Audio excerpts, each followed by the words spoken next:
Brought to you by V-Guard, co-powered by Sensodyne and Vimal.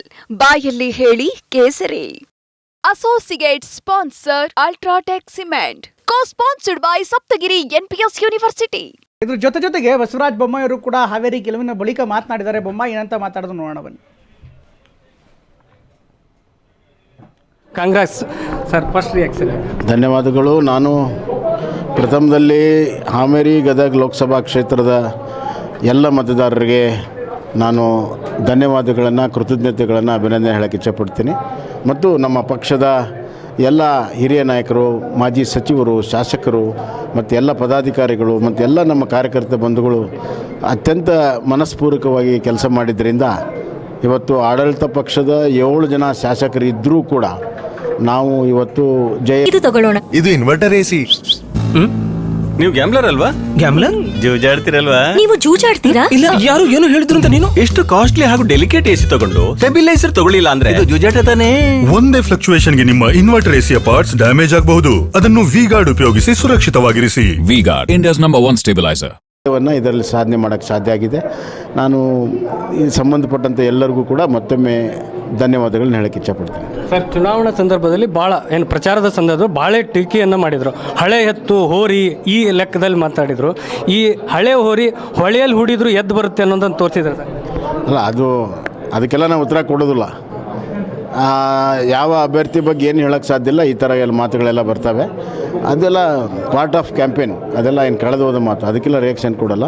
ಅದಕ್ಕಿಂತ ಹೆಚ್ಚಾಗಿ ಇವತ್ತು ಏನು ದೇಶದಲ್ಲಿ ರಾಜಕಾರಣ ನಡೀತಾ ಇದೆ, ನಮ್ಮ ನಿರೀಕ್ಷೆ ತಕ್ಕಾಗೆ ಇವತ್ತು NDA ಮತ್ತು BJP ಕೆಲವು ರಾಜ್ಯಗಳಲ್ಲಿ ಹಿನ್ನಡೆ ಆಗಿದೆ. ಅದನ್ನು ಯಾವ ರೀತಿ ತುಂಬಬೇಕು ಮತ್ತು ನಮ್ಮ ರಾಜ್ಯದಲ್ಲಿ ಇನ್ನಷ್ಟು ಸೀಟುಗಳನ್ನು ನಾವು ಯಾಕೆ ಪಡ್ಕೊಳ್ಳೋಕ್ಕೆ ಸಾಧ್ಯ ಇಲ್ಲ, ಅದ್ರ ಬಗ್ಗೆ ವಿಶ್ಲೇಷಣೆ ಮಾಡುವಂಥದ್ದು ಅವಶ್ಯಕತೆ ಇದೆ.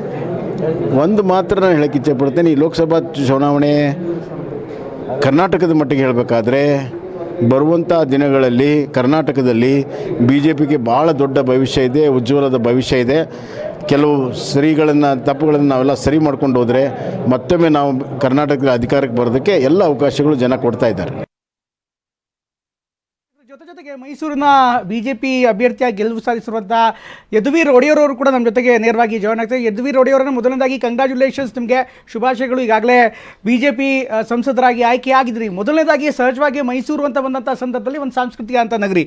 ಇದರ ಜೊತೆಗೆ ಇಷ್ಟು ದಿನ ರಾಜಪರಂಪರೆಯ ಭಾಗವೂ ಹೋದು, ಈಗ ನೀವು ಪ್ರಜಾಪ್ರಭುತ್ವದ ಭಾಗವಾಗಿದ್ದೀರಿ. ಈ ಹೊಸ ರೋಲ್ ಬಗ್ಗೆ ತಾವೇನು ಹೇಳ್ತೀರಿ ಸರ್? ಮೊದಲನೇದಾಗಿ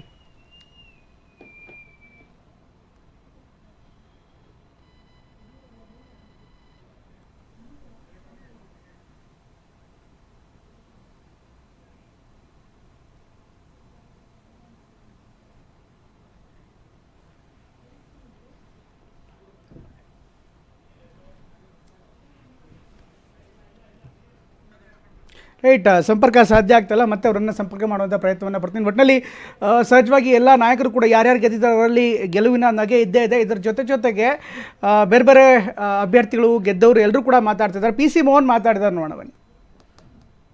ಹಂತದಲ್ಲಿ ಎಲ್ಲೋ ಒಂದು ಮನ್ಸೂರು ಅಲಿಖಾನ್ ಮುಂಚೂಣಿಯಲ್ಲಿದ್ದಾರೆ, ಮುನ್ನಡೆಯಲ್ಲಿದ್ದಾರೆ ಅಂತ ಇದ್ರು. ಕೊನೆಗೂ ನೀವು ಜೈಬಾರಿ ಬಾರಿಸಿದ್ದೀರಾ, ಏನು ಹೇಳ್ತೀರಾ ಸರ್? ಯಾವಾಗೋ ಒಂದು ಮಧ್ಯದಲ್ಲಿ 1-2 ಸುತ್ತಿನಲ್ಲಿ ಸ್ವಲ್ಪ ಲೀಡ್ ಕಡಿಮೆ ಆಯಿತು. ಅದನ್ನು ವೆಬ್ಸೈಟಲ್ಲಿ ಅಪ್ಡೇಟ್ ಮಾಡಿಲ್ಲ, ಅದರಿಂದ ಆಗಿದ್ದು. ನಾನು 40,000ಕ್ಕೂ ಹೆಚ್ಚಿನ ಮತದಲ್ಲಿ ನಾನು ಇವತ್ತು ಗೆದ್ದಿದ್ದೀನಿ. ನಮಗಾಗಿದ್ದು ಹೋದ ಸತಿಗಿನ 20,000 ಕಡಿಮೆ ಯಾಕೆ ಬಂತು ಅಂದರೆ ಚಾಮರಾಜಪೇಟೆ, ಶಿವಾಜಿನಗರದಲ್ಲಿ ನಮಗೆ ಸ್ವಲ್ಪ ಮತ ಕಡಿಮೆ ಆಗಿದೆ. ಅದು ಬಿಟ್ಟು ಬೇರೆ ಏನಿಲ್ಲ. ಜನ 4ನೇ ಬಾರಿಗೆ ಯಾರು ನನ್ನನ್ನು ಆಶೀರ್ವಾದ ಮಾಡಿದಂತಹ ನನ್ನ ಕ್ಷೇತ್ರದ ಜನಕ್ಕೆ ನಾನು ಧನ್ಯವಾದಗಳನ್ನು ಹೇಳ್ತೀನಿ, ಅವ್ರಿಗೆ ಚಿರಋಣಿ ಆಗಿರ್ತೀನಿ. ಮತ್ತು ನಮ್ಮ ನಾಯಕರುಗಳು ಯಾರು ನನಗೆ ಮತ್ತೆ 4ನೇ ಬಾರಿ ಸೀಟ್ ಕೊಟ್ಟು ಅವಕಾಶ ಮಾಡಿಕೊಟ್ಟು ಅವ್ರಿಗೂ ಕೂಡ ನಾನು ಧನ್ಯವಾದಗಳನ್ನು ಹೇಳ್ತೀನಿ. ಸರ್, ಇದು ನಿಮ್ಮ ಪಾಲಿಗೆ ಅತಿ ದೊಡ್ಡ ಗೆಲುವು. ಯಾಕಂದರೆ 4 ಬಾರಿ ಸತತವಾಗಿ ಆಶೀರ್ವಾದ ಮಾಡ್ತಾರೆ, ಅಷ್ಟು ಸಣ್ಣ ವಿಚಾರ ಅಲ್ಲ. ಅಂಥ ಕ್ಷೇತ್ರದ ಜನಕ್ಕೆ ಈ ಬಾರಿ ಏನೆಲ್ಲ ಒಂದು ನಿರೀಕ್ಷೆಯಲ್ಲಿ ಇಟ್ಕೊಂಡಿದ್ದೆ, ಅವ್ರಿಗೆ ಯಾವ ರೀತಿ ಒಂದು ಕೆಲಸ ಮಾಡಬೇಕು ಅಂದ್ಕೊಂಡಿದ್ದೆ? ಖಂಡಿತವಾಗ್ಲೂ ನೋಡಿ, ಕಳೆದ 10 ವರ್ಷಗಳಲ್ಲಿ 15 ವರ್ಷದಿಂದ ಈ ಕ್ಷೇತ್ರವನ್ನು ನಾನು ರೆಪ್ರೆಸೆಂಟ್ ಮಾಡ್ತಾ ಇದ್ದೆ. ಅದರಲ್ಲೂ 10 ವರ್ಷದಲ್ಲಿ ಅದು NDA ಸರ್ಕಾರ, ನರೇಂದ್ರ ಮೋದಿ ಅವರ ಸರ್ಕಾರ ಬಂದ ಮೇಲೆ ಹೆಚ್ಚಿನ ಒಂದು ಅನುದಾನವನ್ನು ಕೂಡ ನಾನು ತಂದಿದ್ದೀನಿ. ಅದು ಸಬರ್ಬನ್ ಇರ್ಬೋದು, ಮೆಟ್ರೋಗಿರಬಹುದು, ಹೌಸಿಂಗ್ ಫಾರ್ ಆಲ್ ಎಲ್ಲವನ್ನೂ ಕೂಡ ತಂದಿದ್ದೀವಿ. ಇನ್ನು ಮುಂಬರುವ ದಿನಗಳಲ್ಲಿ ಇನ್ನೂ ಹೆಚ್ಚಿನ ಒಂದು ಅನುದಾನವನ್ನು ತರೋದ್ರಲ್ಲೂ ಕೂಡ ನಾವು ದಿಕ್ಕಿನಲ್ಲಿ ಪ್ರಯತ್ನ ಮಾಡ್ತೀವಿ. ಅಧಿಕಾರದ ಗದ್ದಿಗೆ ಏರ್ತಾರ ಕೇಂದ್ರದಲ್ಲಿ ಖಂಡಿತವಾಗ್ಲೂ ಕೂಡ ನರೇಂದ್ರ ಮೋದಿ ಅವರು ಈ ದೇಶದ 3ನೇ ಬಾರಿ ಈ ಬಾರಿ ಸಚಿವರಾಗ್ತೀರಾ ಅಂತ ನನ್ನ ಆಸೆ ಇರುವಂಥದ್ದು ನರೇಂದ್ರ ಮೋದಿ ಅವರು ಈ ದೇಶದ ಪ್ರಧಾನಮಂತ್ರಿ ಆಗಬೇಕು. PC ಮೋಹನ್ ಅವರು ಹೇಳ್ತಾರಂತ ಮತ್ತು ಒಟ್ಟಿನಲ್ಲಿ ಎಲ್ಲ ಬೆಳವಣಿಗೆಗಳನ್ನು ನೋಡ್ತಾರೆ. ಸಹಜವಾಗಿ ಈಗ BJPಯ ಸಂಖ್ಯೆ 17ಕ್ಕೆ ಏರಿದೆ. ಕಾಂಗ್ರೆಸ್ ಈಗ ಕೇವಲ 9 ಸೀಟಿಗೆ ಅಂದರೆ 2 ಅಂಕಿ ಇರೋದನ್ನು 1 ಅಂಕಿಗಾಗಿದೆ. Brought to you by V-Guard, co-powered by Sensodyne and Vimal. ಬಾಯಲ್ಲಿ ಹೇಳಿ ಕೇಸರಿ. Associate sponsor Ultratech Cement. Co-sponsored by Saptagiri NPS University.